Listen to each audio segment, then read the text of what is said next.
नमस्कार। शाम के 7 बज रहे हैं और 7 बजे रोज की तरह अजय देवगन पर स्पेशल एपिसोड लेकर हाजिर हूं मैं, मनीष शर्मा।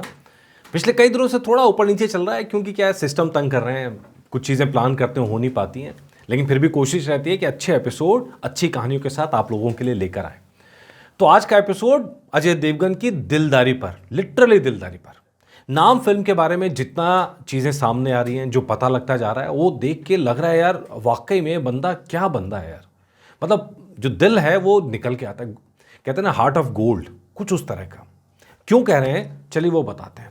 नाम फिल्म अब तय है कि भाई 22 तारीख को आ रही है, और 22 तारीख को आ रही है, ये बड़ा अपने आप में खुद चमत्कार है सिनेमा के लिए कि कोई फिल्म 2004 में बननी शुरू हुई, 6 में आनी थी, 18 साल बाद जाके सिनेमा पे लग रही है। मतलब एक नाव ये समुद्र में बोतल नहीं होती जैसे फेंक देते हैं, और कुछ उस तरह का खेल हुआ है।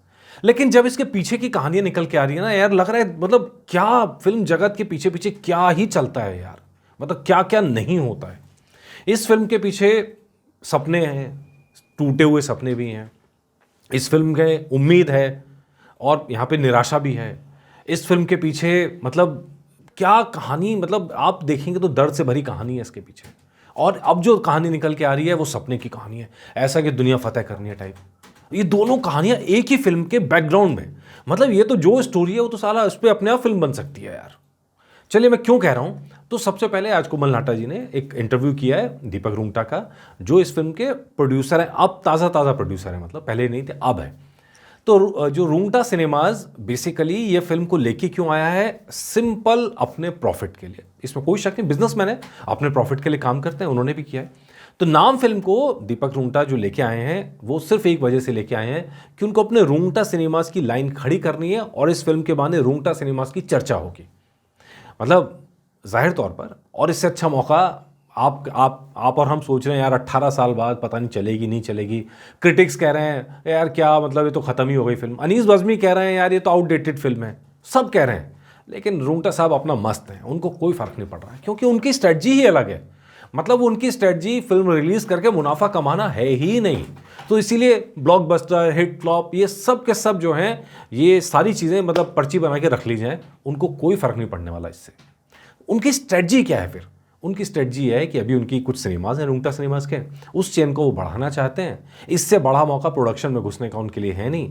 तो वो जो फिल्म लाइन में एंट्री करना चाह रहे थे, तो ये उनका एंट्री पॉइंट बन गया।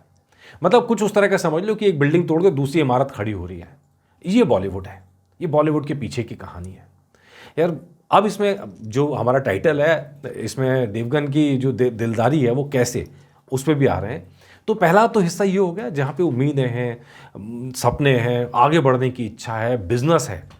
लेकिन इस फिल्म के पीछे एक दूसरी कहानियाँ भी हैं। 5 कहानी आपको सुनाने जा रहा हूँ और उसके अंदर देवगन साहब की दिलदारी भी है। सबसे पहला, इस फिल्म का नाम जब था, पुराना नाम था, जब फिल्म लॉन्च हुई थी तो नाम के नाम से नहीं हुई थी, बेनाम के नाम से हुई थी। और वो नाम एक्चुअल में ज़्यादा सूट भी करता, लेकिन बाद में चेंज किया गया। तो बेनाम के हिसाब से कि वे फिल्म के अंदर 3 कैरेक्टर हैं और अजय देवगन अपने आप को तलाश कर रहे हैं, तो उस समय उनका कोई नाम नहीं है टेक्निकली, वो अपने आप को तलाश कर रहे हैं। तो तब उसका जो नाम रखा गया, इसका नाम रखा गया बेनाम। और ये बात है आपकी 2004 के आसपास की, 2004 के आसपास जब शूटिंग शुरू हुई थी। जब शूटिंग शुरू हुई 2024 में, रूंगटा साहब के सपने ना इस फिल्म से लेके, उसी समय दिनेश पटेल जो प्रोड्यूसर हैं फूल और कांटे के, उनके सपने थे इस फिल्म को लेके। इस फिल्म के बाद उनका फूल और कांटे पार्ट 2 भी लॉन्च करने का मन था, लेकिन सब वहाँ वैसा कैसे होता है जैसा हम सोचते हैं। इस फिल्म के पीछे तो मतलब ऐसा सदमे में गए दिनेश पटेल, उसके बाद कभी उठ नहीं पाए। इस फिल्म ने ऐसा डुबोया उन्हें। कल इस फिल्म ने उन्हें डुबोया था, आज रूंगटा साहब इस फिल्म से अपनी इमारत बना रहे हैं। यही सबसे दिलचस्प है, लाइफ भी ऐसी होती है। तो दिनेश पटेल साहब ने ये फिल्म बनाने की सोची। अजय देवगन के तो वो फैन थे ही थे, तो जाहिर तौर पर कुछ पैसा अजय देवगन ने भी उनकी हेल्प की उस वक्त में। तो फिल्म बनाने की सोची, लेकिन जल्द ही समझ में आ गया कि फिल्म कंप्लीट होने वाली नहीं है। खर्चा बढ़ता गया, खर्चा जैसे जैसे बढ़ता जा रहा था, फिल्म के जो पूरे होने की संभावना कम होती जा रही थी। तो एक जगह से पैसा उठाया, दूसरी जगह से पैसा, प्रोड्यूसर जगह जगह से पैसा उठाता है ताकि डायरेक्टर जो है काम कर सके, जो एक्टर्स हैं वो काम कर सकते हैं, सबको फीस दी जाए। तो प्रोड्यूसर दिनेश पटेल साहब पैसा उठाते गए तो लोन में डूबते चले गए। फिर एक दिन ऐसी स्थिति आई कि फिल्म पूरा करने के लिए उनको 1 करोड़ रुपये चाहिए था। 1 करोड़ किसी से उधार लिया और फिर उधार लेने के बाद में वो उसको सही समय पर चुका नहीं पाए, तो दिनेश पटेल की पत्नी जो है स्निग्धा, उनको जेल जाना पड़ा। इस फिल्म के लिए, जी हाँ, जिसकी आज चर्चा हो रही है, नाम अजय देवगन की नाम, उस फिल्म के लिए उन्हें जेल जाना पड़ा क्योंकि जिन्होंने पैसा दिया था वो अड़ गए कि नहीं भाई, मतलब मुझे पैसा वापस करो, आप कहे जा रहे हो कहे जा रहे हो। और ये बात है 2013 की, मतलब अब से 10-11 साल पहले की। तब भी फिल्म की पूरी कोशिश कर रहे थे दिनेश पटेल कि फिल्म बन गई है, रिलीज़ हो जाए रिलीज़ हो जाए रिलीज़ हो जाए, लेकिन नहीं हो पाई। तो स्निग्धा जी जो थी उनको जेल जाना पड़ा इस फिल्म के चलते में। इसके बाद पटेल साहब ने एक बड़ा फैसला किया, उन्होंने अपनी सारी प्रॉपर्टी, मतलब प्रॉपर्टी का एक बड़ा हिस्सा कहना चाहिए, बेचने का फैसला किया ताकि फिल्म को रिलीज़ किया जा सके। बड़े स्टार्स हैं, अनीस बज्मी का नाम था डायरेक्शन में, अजय देवगन स्टार हैं, और वो तो परमानेंट स्टार हैं, जब से उन्होंने फूल और कांटे के बाद से आज तक वो अपने आप में स्टार हैं। तो उनका नाम, अजय देवगन का नाम है, तो फिल्म चली जाती, मुनाफा दे ही जाती, लेकिन ऐसा हुआ नहीं। फाइनली प्रॉपर्टी भी बिक गई, लेकिन फिल्म फिर भी डिब्बा बंद होकर रह गई क्योंकि बहुत लोगों के कर्जे थे, केसेस पड़े हुए थे, चीज़ें थी, वो फिल्म बन के अटक गई। अब यहाँ से बात आती है कि अजय देवगन की दिलदारी कैसे। जिस समय फिल्म, ये पूरा प्रोसेस चल रहा था देनदारी का, उस समय 1.5 करोड़ रुपए के करीब अजय देवगन को लेना था मीडिया रिपोर्ट्स के मुताबिक, लेकिन अजय देवगन ने वो सारा पैसा छोड़ दिया, नहीं लिया उस समय। ये दिलदारी आप कहना चाहिए। सिर्फ उस समय नहीं दिखाई, 2024 में भी दिखाई, मतलब 2013 में भी दिखाई और 2024 में दिखाई। 2024 में फिल्म रिलीज़ करने से पहले डायरेक्टर की एनओसी चाहिए थी, एक्टर की एनओसी चाहिए थी, तो अनीस बज्मी साहब ने भी कुछ नहीं लिया इसके लिए। अजय देवगन साहब के पास गए तो उन्होंने भी कुछ नहीं लिया, मना कर दिया पैसा लेने से। क्यों? क्योंकि दिनेश पटेल की फिल्म है। दिनेश पटेल कौन? जिन्होंने फूल और कांटे में उन्हें लॉन्च किया था प्रोड्यूसर के तौर पर।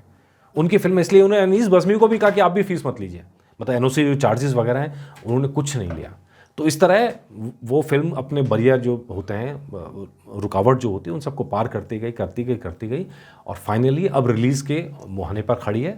अब फिल्म रिलीज़ होगी। नाम फिल्म का मैं फिर कह रहा हूँ, अब हिट फ्लॉप वो सब बात की बातें रह गई। अब इस फिल्म को मैं करूँगा भी नहीं, ठीक है, लेकिन जो रूंगटा जो बिज़नेस अपना खड़ा करना चाह रहे हैं, वो उन्होंने इस फिल्म का राइट्स खरीदे। इस फिल्म को उन्होंने जब तब प्रोड्यूस नहीं किया था, वो अब प्रोड्यूस किया 2024 में, और सारा पैसा जो था उधार वगैरह थी, सब चुकता करने के बाद, पेमेंट करने के बाद राइट्स खरीदे। अब वो बताते हैं कि जब उन्होंने राइट्स लिए तो सोनी से ऑफर आया कि भाई हमें दे दो।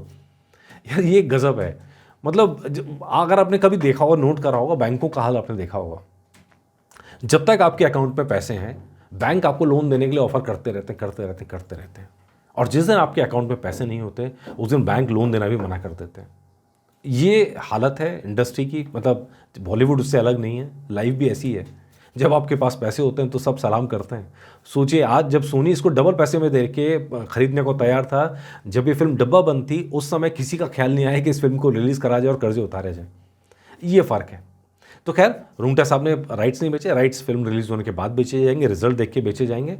वो बहुत उत्साहित है फिल्म को लेके कि भाई फिल्म अच्छा करेगी, क्योंकि वो उन्होंने अपनी कैलकुलेशन कर ली है कि अभी ये फिल्में निकल गई, हिट वाली फिल्में जो थी वो निकल गई, और अगली फिल्म जो है उसमें टाइम है, इस बीच में फिल्म कमा लेगी। तो लेट्स सी, फैसला है, बिजनेस में रिस्क लिया जाता है, उन्होंने रिस्क लिया है। अब जैसा अपडेट होगा इसके बारे में, और ख़ास करके रिस्क शायद क्यों लिया है, क्योंकि देवगन साहब के जो फैंस हैं वो इस फिल्म को मतलब हाथों हाथ ले आने को तैयार हैं। लेट्स सी कैसा रिजल्ट रहता है। जो रिजल्ट रहेगा ज़रूर लेके आएंगे आपके लिए, बताएगा आपको एपिसोड कैसा लगा। नमस्कार।